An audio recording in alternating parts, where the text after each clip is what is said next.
Hey guys, welcome back to the channel. Continuing on with our Guns 101 section, we're going to talk today a little bit about ballistics, what they are, how they apply to you as a conceal and carry weapons holder, and generally speaking, how they revolve around the idea and the topic of self-defense.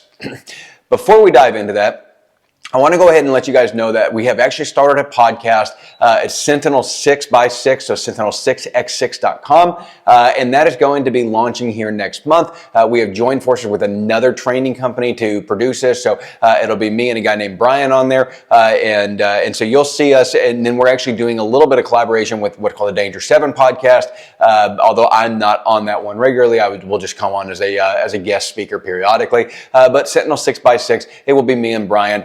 Typically one episode a week, and then obviously shorts throughout then. But we're starting it with one episode a week, so do be sure and check that out. Sentinel6x6.com.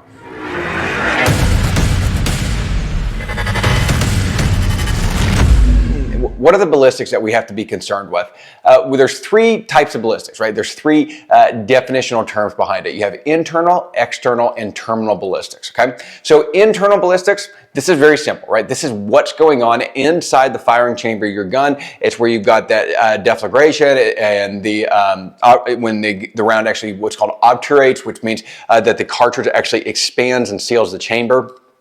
That's a fancy way of saying that. Deflagration is basically the primer hitting, the gases exploding, right? Or the powder explodes into the gases. The gases push that bullet down the barrel, and that bullet exits out the barrel, right? That's your internal ballistics. That is a key function of how the round actually works, but it also becomes very, very important when you start dealing with long distance shooting, right? Long distance shooting, the further range that we go with our bullets, the more each of these ballistic categories begins to matter to us, okay? So internal ballistics, basically like from the beginning of the chamber to the end of the barrel, right? That's your internal ballistics. Now, external ballistics begin at the end of that barrel and go until the bullet actually strikes its intended target, okay? Or its target, shouldn't say its intended target, but its target, right? The final resting point of the bullet.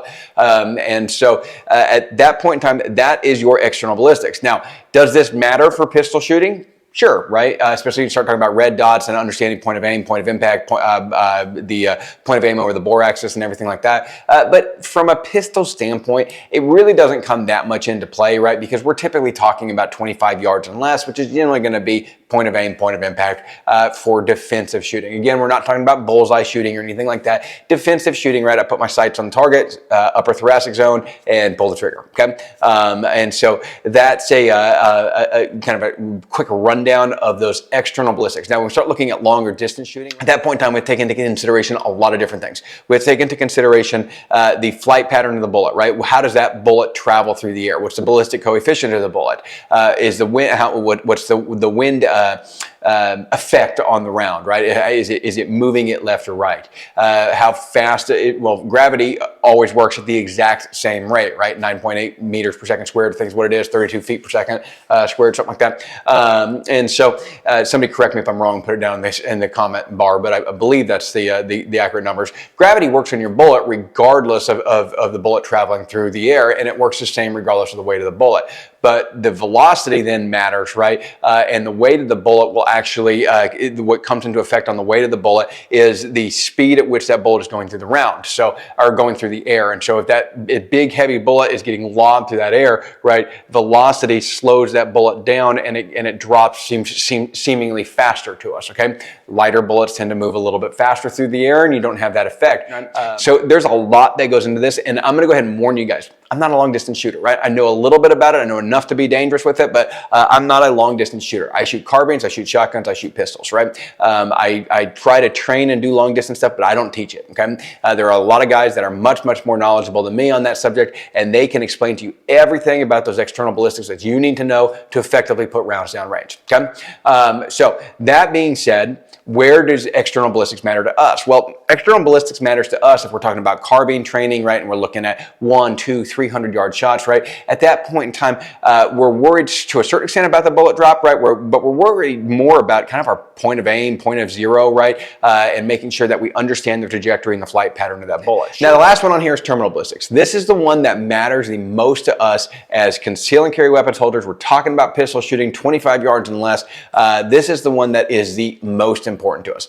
terminal ballistics of your round. This is what the round actually does when it enters into a target, right? And it actually acts upon its target, okay? So we have to consider a couple things, right? We have to consider bullet expansion, muzzle energy, right? How much energy is being expended if that bullet were to travel through the person? So what's called over penetration, right? You're traveling through your intended target. These are all things to consider. And what we found after years and years of studying this, right? There used to be, back 20 years ago, there was a huge debate, and people were, you were a 9mm guy, or you were a 45 guy, or you were a 40 cal guy. And then there was a few people that were like 10mm, 57 SIG, etc. Reality of it is that that debate has been kind of done with now for a number of years. Pretty much everybody has agreed that 9mm is the superior round with modern ammunition for self-defense. Why? Okay, that's the big question. Because one of the arguments that's always made by the 45 crowd or the 40 crowd is they will say, well, you think that those modern improvements on a 9mm bullet didn't apply to the 40 and 45? Of course they did. They just didn't have quite as exponential advantages, right? If I was shooting full metal jacket, sure, there's a good debate that 40 and 45 are superior rounds for that capability. That's why we went to the 1911 on March 29th, 1911, right? That's why we swapped over to that gun, is because the old firearms, or part of the reason, the older firearms with the smaller caliber bullet did not have the adequate stopping power, but that's because they were using full metal jacket rounds. We don't use full metal jacket. We use hollow points of some capacity, right? Whether that's hydroshocks or critical duty or whatever it is, right? You're using a hollow point bullet in some capacity. So let's look at muzzle energy. Let's say that that 45 or that 40 is leaving the barrel and it strikes its target with 100 units of muzzle energy, okay? That 9mm only strikes its target with 80 units of muzzle energy. Obviously, the 45 or the 40 is more powerful. The problem that that equation doesn't take into consideration is some of that muzzle energy is actually lost when that bullet over-penetrates through and goes through the target, okay? And so when that happens, the amount of muzzle energy that's actually put into that cavity, into that defensive shooting, right, into that intended target, the amount of energy is maybe 60 units of muzzle energy, whereas the 9mm expends almost all of its energy, all of those 80 units of muzzle energy inside that cavity, which means the 9mm in some capacities has a larger incapacitation effect on the person that we're shooting. Realize that's what we're looking for. We're not looking for lethality. We are looking for incapacitation. So you have to make sure that you specify that and that you know exactly what it is that you are looking for. So that's why the debate has kind of ended. Everybody has pretty much gone to 9mm, right? 9mm is the predominant round for self-defense. Looks like it's going to be that way for some time now. There's nothing new on the market that is pushing that out of the way. There are some other rounds that have some similar effects, right, with more hydrostatic pressure. Things like 357 SIG, for example. The problem with 357 SIG is it is a bottleneck cartridge, which means it actually comes into play on the reloading side. And so if I can shoot my 9mm and practice with my 9mm for much, much cheaper than I can a 357 SIG, a 40 or a 45, right, that training and that ability to use this gun effectively offsets any advantage that you would gain out of those, right? So that's another thing that we have to take into consideration, is the sheer cost of the ammunition. So that being said, terminal ballistics, what is actually happening when that bullet hits, right? So in a perfect world, that bullet creates a bunch of hydrostatic pressure, right? It's a shock wave basically of the fluids going through your body, right? It'll create a temporary wound channel, because the wound channel kind of explodes like this and then sucks back down, and then it creates a permanent wound channel. What we're looking for in an incapacitation effect is for that round to have a large temporary wound channel and a substantial amount of hydrostatic pressure, which is what we get when we release as much energy inside that target as we possibly can. This is why, even though, sure, a 45, a 40 cal, whatever, they may be a more deadly round, right, so to speak, it's an irrelevant argument because we don't care about that. All we care about is incapacitation. So your 9mm gives you more rounds in your magazine by definition, because they're smaller bullets, right? Assuming everything else is considered equal, the 9mm is going to have more rounds in the magazine, and you're going to be able to have adequate training because the rounds are cheaper, right? And again, it's just simple math. It uses less powder, it uses a smaller bullet, so it's less lead, okay? It's always going to be cheaper, okay? It's more common, which adds to it being cheaper. And then we get to train with this round.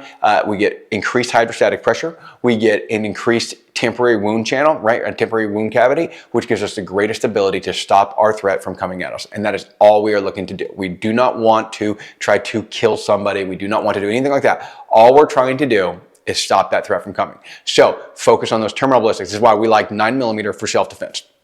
Okay, guys, I'm going to let y'all go with that. I really appreciate y'all watching. Do make sure and check out our podcast coming. Other than that, we will talk to y'all later. Make sure and like and subscribe to the channel if you haven't already done so. Catch y'all on the next one.